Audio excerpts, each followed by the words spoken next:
Since we left off in the retelling of the Pickman's horrors, Barbara, the psychic, travelled to the house, further affirming the presence of Sallie. To Barbara, Sallie was completely harmless, but she didn't like men.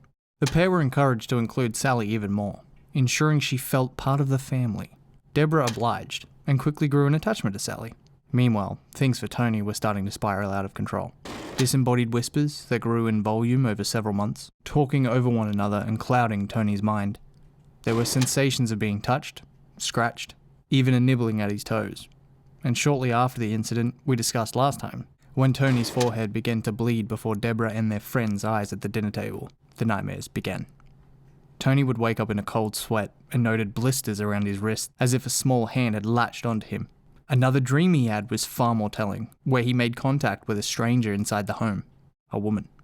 After hearing about her, Barbara let the Pickmans know they were dealing with another spirit, an older woman with a rather strong energy, but again, harmless. It made no sense. Clearly Tony was being targeted in a very direct, physical way. To his dismay, things continued to get worse.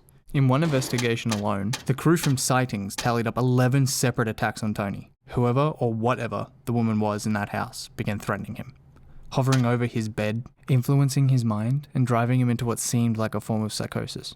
Tony encountered episodes of anger, paranoia, and even total blackout. Allegedly, during one of his blackout episodes, he unalived a stray cat with a butcher knife. But things didn't stop there. The voices circulating his head began telling him to harm Deborah next. Enough was enough. They packed up and left. To this day, the Sallie house is famous for its off-the-charts activity reported by paranormal investigators all around the world. The house is open for ghost tours, and even overnight stays. Would you be brave enough?